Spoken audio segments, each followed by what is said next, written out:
Greetings, kernels. Today I want to have a quick conversation about something that probably could fill hours of content, so we might have to revisit it later to answer questions or to sort of flesh out the idea better. And that's fine. We're just going to get this out there to get something started. So what I want to talk about is creating a hypervisor inside yourself. And I'm using the word hypervisor. It's a term from computer science. Because, well, I'm a computer nerd and this is the best analogy I can think of. So let me describe what it is for computers, and then I think it'll make a lot of sense for humans. So the core of whatever operating system your computer is using is called the kernel. So if it's Windows, Windows has a kernel. If it's Mac, Mac has a kernel. If it's Linux, Linux has a kernel. The kernel is like the core of the operating system, the thing that sort of does all the work, grants all the permissions, watches over everything, hands out resources, hands out the ability to use your hard drive, deals with receiving input from, the various parts of the computer, etc. That's the kernel.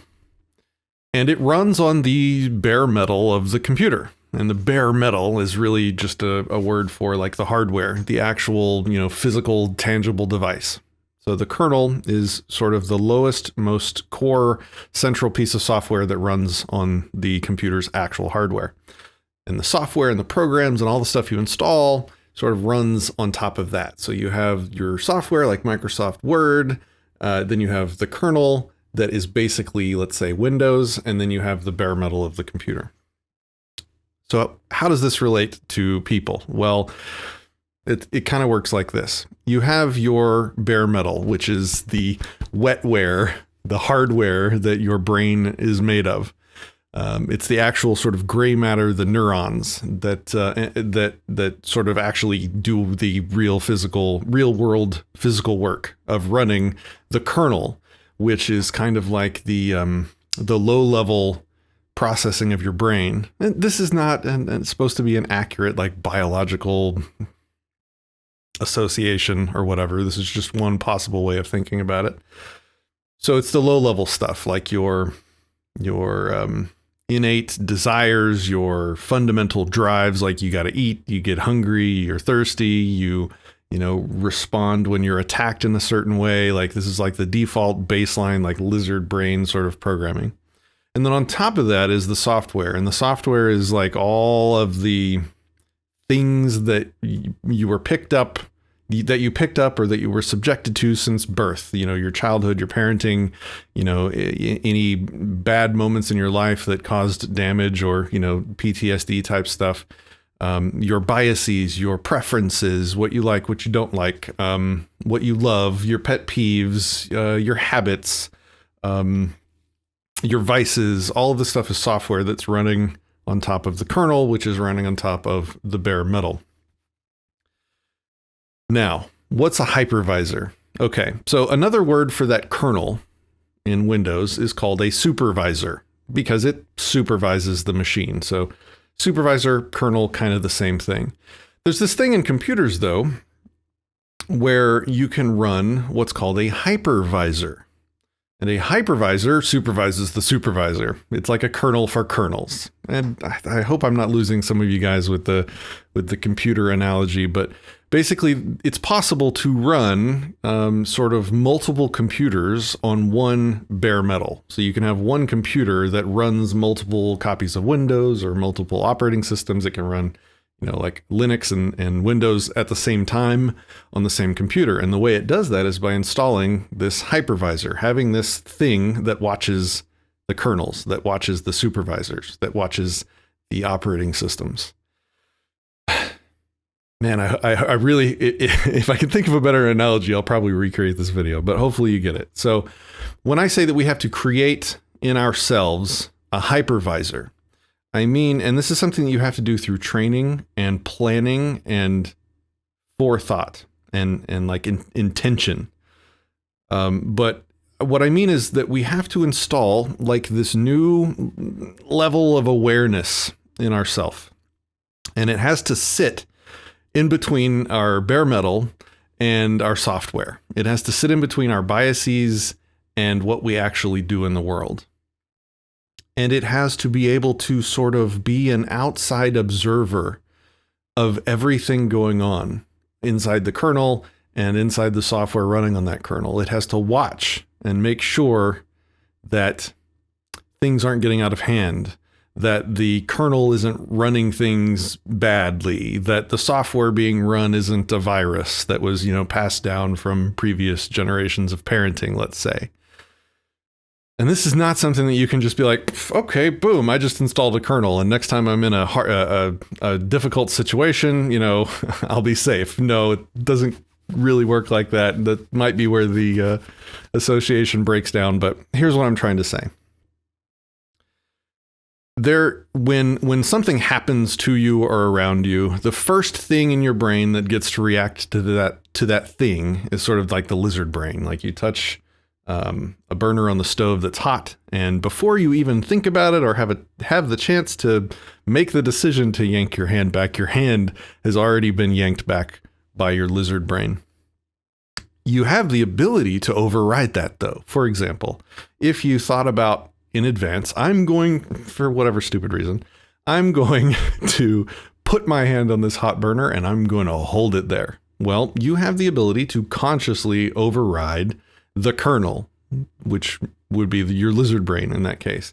And in that situation, you have installed a hypervisor. You've used your higher brain functions. You've put your frontal lobe in charge, and you have created something that controls the kernel and even controls the software in that moment. And it took thinking about it in advance and intentionally behaving in a certain circumstance of extremeness, like intense pain from burning your hand or whatever.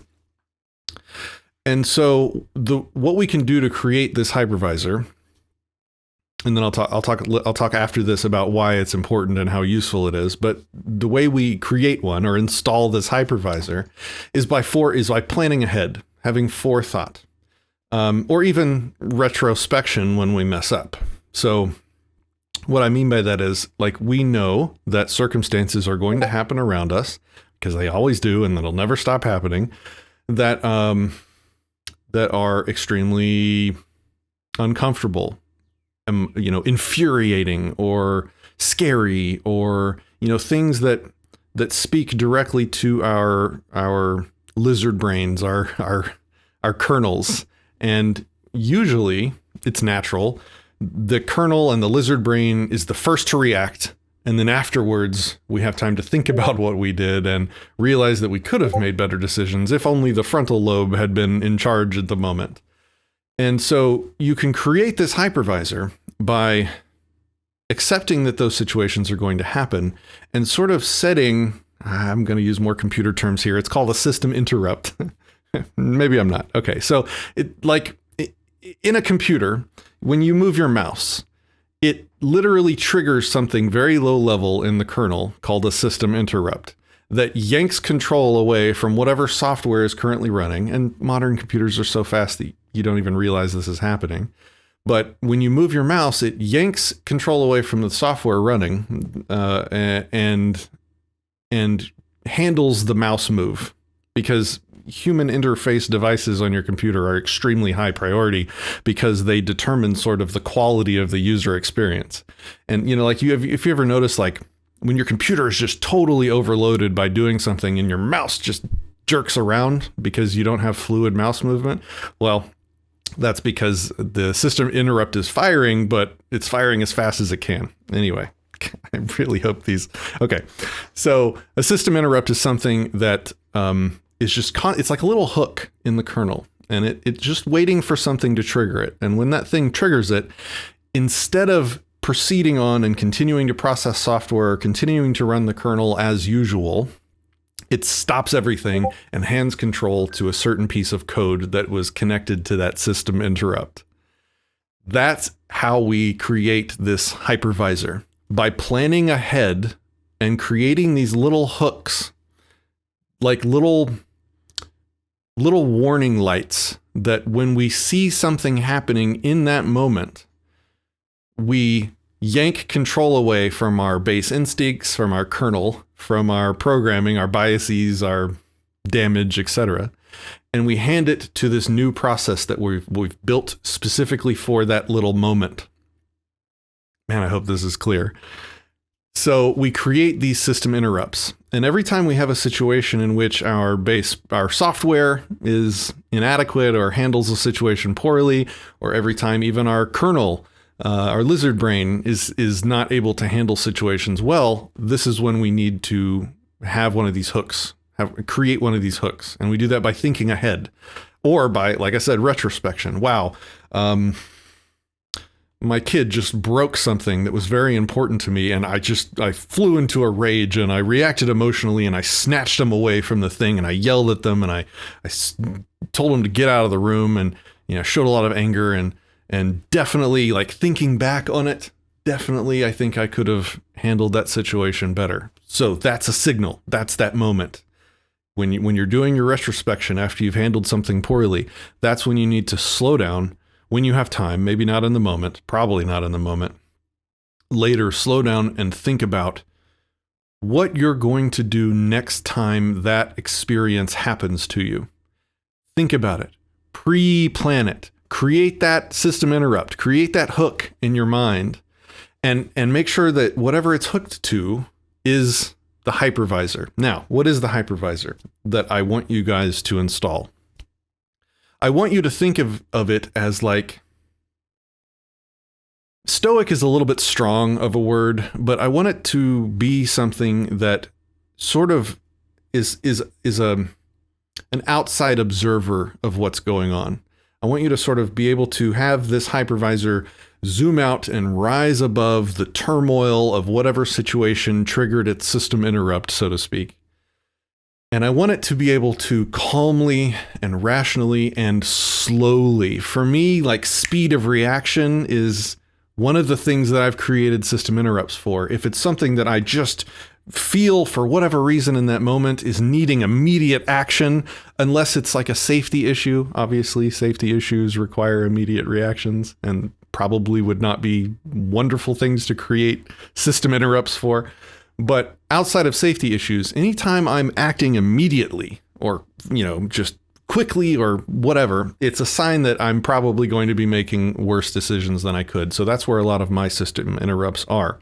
They slow me down. That's one of the things this hypervisor needs to do, is allow you to continue breathing in a calm way. Allow you to slow down and observe the situation from the outside. Look at the people involved. And take the time in the moment, because remember, this is a hypervisor. It's pulling you out of the immediacy of your lizard brain and of your software, and it's interrupting all that. It's putting all that on hold. All of that stuff can wait. We're in hypervisor mode now, and we are, like I said, we're slowing down. We're breathing. We are empathizing with each and every person individually, one at a time in the situation, and we're saying this person is feeling this. They are trying to do this. This is their goal. They are reacting this way, and in this specific moment, all they want is this. Okay, got that person. Next person, same thing. How do we think they're feeling? What made them feel that way? What is their goal, and what do they want right now? And just go down the list of everybody involved in the situation, and then end with yourself. Right now, I am feeling angry. Why? Well, and it's almost like, again, your hypervisor, you're above the Patrick operating system for a moment, right? So you'd be like, Patrick's feeling really angry because his very important hardwood table was just scratched. And it's not something that he'll probably ever get to be able to fix. And so that's, that was expensive and it's important to him. So he's very angry. His goal right now is to get, the kids away from the thing so they don't damage it further, and to express his anger and his immediate goal, what he actually wants right now, is to have his table never damaged, let's say. And this hypervisor allows you to breathe and be separate from all of this just for a little while. And so you can get past the rage of the emotions. Because usually, like, if something happened and somehow time stopped and you got yanked out and got to go sit on a couch for an hour and then be put back into the situation, you would handle it a lot better. Well, the hypervisor is the thing that gives you that short-term breath of fresh air and space to be outside of the situation long enough to calmly to make better decisions is really what it is. This is that higher brain function that we talk about your children physiologically not have yet. They don't have the physiological capacity to install system interrupts or hypervisors in the same way you do. So as the parent, it's your job to not only do this because you're the grown-up, you're the parent, this is your job, but it's also your job to model this for them so that when they do have the capacity, you can actually teach them these same tools. I think pretty much everything that you're going to learn from the Peaceful Parenting University is going to be something that you should eventually be teaching your kids by a certain age anyway, because why would you want to hoard all the tools, right? We want to pass these down. And the other thing, of course, is like, I can't think of many of the things that we're going to teach you in this university that doesn't work on adults too, and isn't going to help you in your day-to-day interactions with grown-ass humans as well, right? So when you're in one of these situations and your system interrupt grabs control and hands it to your hypervisor, it will allow you to slow down, process everything going on in the situation, rise above your emotions, and it's hard, and it takes practice, and it takes pre-planning. Pre-planning is how you create the hypervisor. You cannot create this in the moment. And you might also create like a default hypervisor that has a very simple program, and it's not built for handling specific things. It's built for handling the extreme situations that you can't plan for. Just have it be like your default hypervisor. And what I mean by that is like anytime you set your system interrupts to be the situations where you feel extreme anger, extreme, fear, extreme upset, extreme frustration, when you get into a verbal argument, or when you just keep it very vague for the default one, right? Just when you are feeling extreme things or are about to act in extreme ways, that should be sort of the default interrupt that goes to your default hypervisor. And its only job is to sort of give you that calm poker face sort of, it allows you to, instead of sort of being controlled by the situation, it will allow you to play the situation like a strategy game. Like it elevates you out of your lizard brain. It puts you into your sort of rational frontal lobe brain, and it allows you to, put the emotions a little bit to the side just long enough to make better decisions. I'm rambling a lot here, so I hope that this made some sense. And if you have questions, if this is unclear, if you have your own tips on how to create your system interrupts, or tell us, when and what your system interrupts are and how you handle them with your hypervisor. If you have questions, if I'm unclear, let me know. I will create 5 of these videos going into hypervisors and how useful I think this stuff is, if needed, like if this was unclear. So that concludes this, I guess we'll call it part 1 of the hypervisor lesson. Thanks, guys.